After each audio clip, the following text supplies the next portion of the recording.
Ya, ya. Oke, lagi mungkin ya. aku mau request boleh Ji? Apa? Karena kan Jumat debat ya. Yo, Pertanyaannya terkait soal ekonomi, ada yang siap gak? Yes. Boleh nggak?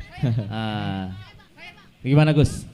Oke, ya udah kakak silakan deh, boleh. Langsung aja. Karena agak-agak menggebu-gebu ya, nggak apa-apa. Silakan. Ya, saya izin berdiri ya, Cak Imin, supaya dilihat juga oleh teman-teman semuanya. Oke. Assalamualaikum warahmatullahi wabarakatuh.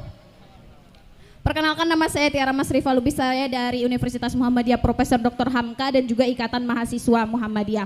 Sebelumnya saya minta izin kepada kakak moderator, mohon berikan waktu paling tidak 2 menit kepada saya untuk menyampaikan gagasan ini. Karena kami semua kan di sini kan forum demokrasi. Teman-teman ini semuanya, apa yang kami sampaikan itu adalah masukan terhadap forum ini. Jadi kalau semisalnya dibatasi oleh waktu, semuanya itu tidak tersampaikan. Siap, apalagi Mbak. bertemu dengan Caimin kan tidak mudah. Siap, Mbak. Ya, terima kasih juga kepada Al Mukarram Caimin sudah hadir bersama kami pada kesempatan ini. Gagasan yang ingin saya sampaikan, saya tidak ingin menanyakan, tapi saya ingin mengadu gagasan. Oke, saya disuruh duduk Caimin, sebentar, saya duduk dulu. Duduk nggak, biar agak tenang dikit kita. Oke. Sebenarnya begini Caimin, Indonesia 2024 atau yang sering kita dengar Indonesia Emas 2045 itu adalah, menurut saya itu adalah halusinasi atau mimpi di siang bolong.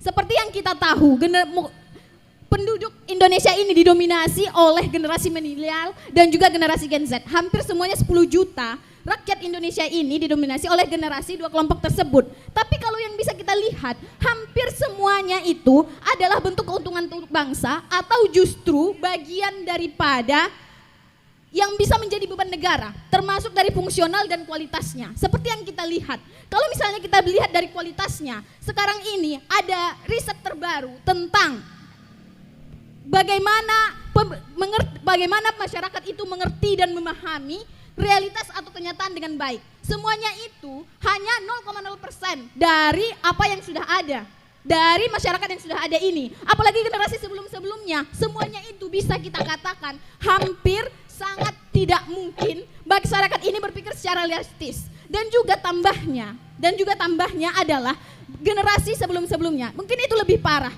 Tapi yang jelas selanjutnya adalah ada idegium dari yang pernah saya baca, itu adalah seorang guru yang kencing berdiri akan melahirkan murid yang kencing berlari. Orang tua atau generasi, orang tua atau guru yang tidak mampu berpikir untuk baik akan melahirkan generasi yang tidak mampu untuk berpikir dengan maksimal atau secara kualitasnya sesuai dengan kemampuan gurunya. Seperti yang dikatakan oleh Alan Todd. Sebentar ya Mas. Udah 2 menit tapi. Sebentar Mas. Seperti yang dikatakan oleh negarawan dan juga politisi Inggris. Alan Todd itu mengatakan masyarakat yang sakit akan melahirkan pemimpin yang sakit atau generasi yang sakit. Sampai hari ini, detik ini, tidak ada satupun tokoh yang memikirkan permasalahan ini dengan serius. Betul? Tidak ada satupun tokoh yang memikirkan permasalahan ini dengan serius. Dan juga apalagi selanjutnya adalah bagaimana ya, sebentar teman-teman. Selanjutnya adalah bagaimana setiap permasalahan ini tidak ada tanggung jawabnya atau juga referensinya kepada kami dari tokoh-tokoh, dan juga hanya sekedar, apalagi tokoh-tokoh yang terkenal, hanya sekedar intelektual entertainment atau sekedar intelektual entertainment atau sekedar intelektual masturbation, atau yang pada akhirnya menjadi hanya romansa. Baik. Ini terakhir, ini berhubungan dengan capres. Terakhir. Ada gagasan Caimin. Bukan gagasan Caimin, ada gagasan paslon nomor 1, terutama Caimin, tentang akan memberikan ruang dan kesempatan kepada kami generasi muda untuk ikut membangun generasi bangsa ini, terutama di daerah pedesaan. Seperti yang dikatakan oleh Caimin pada suatu media kemarin. Nah, tapi terutama di bagian intelektual intelektual di daerah pedesaan sebagai pusat pertumbuhan ekonomi intelektual dan budaya. Cukup? Apakah ini, bentar, apakah ini bukan romansa perpolitikan? Ya. Apakah ini bukan romansa politik dan juga romansa kekuasaan yang ditawarkan paslon nomor 1? Ya, izin, Mbak. Terima kasih. Ini yang terakhir, Tadi terakhir udah. Tadi terakhir. Kita berdemokrasi dulu ya. Kita berdemokrasi dulu ya. Ini yang terakhir. Ya, okay. Bagaimana terakhir teman-teman? Sabar. Ini adalah kenyataan. Bagaimana Caimin, tolong dengarkan dulu. Bagaimana ya, Mbak, saya dengar. kami bisa untuk hidup di desa, membangun karir, sementara tanah-tanah di desa itu sudah dikuasai oligarki kapitalis nasional maupun kompradornya dan juga dikuasai oleh oligarki kapitalis lokalis. Oke, cukup. Kita mengerti. Semuanya itu Kita bagaimana? mengerti. Kita mengerti, Mbak. Dan juga Siap. Sudah, cukup. Belum lagi PSN dan semuanya. Sudah. Mbak, maaf. Sekali Kita lagi, ada saya ini nanti lagi ya. ini bukan Nanti memberikan ya. pertanyaan. Mbak, Harap bagaimana kasihan yang lain, Caimin Mbak. memberikan tanggapan terhadap gagasan saya. Terima kasih teman-teman semua. Terima kasih. Perjuangan, kita harus berjuang. Terima kasih, Kak. Silakan duduk dulu. Duduk dulu. Ya, dikasih kaos luar biasa. Duduk dulu biar tenang, minum dulu kopinya ya. Oke, terima kasih, Mbak ya. Maaf Gus ya. Kita akan demokrasi Gus ini Gus. Ya. Terima kasih dari IMM mana? IMM Duduk dulu. UHAMKA.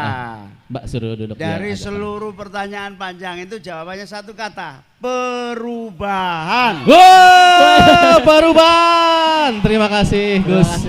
Jawaban yang sangat menjelaskan kita. Jadi begini, 10 tahun saya bersama pemerintahan SBY. 10 tahun saya bersama pemerintahan Jokowi. Semua tahu, semua punya concern, semua punya perhatian apa yang disebut bonus demografi. Tapi pertanyaannya tidak ada program-program konkret yang benar-benar menyambut bonus demografi itu. Apa pertanyaannya? Karena hanya menjadi concern. Yang dibutuhkan bukan concern, tapi betul-betul political will, kemauan politik yang bagi saya, amin, Anies Muhaimin menyatakan bahwa negara mengeluarkan anggaran untuk kaum muda adalah investasi yang akan menghasilkan banyak hal. Baik, terima kasih. Perubahan. Oke, cukup lah ya.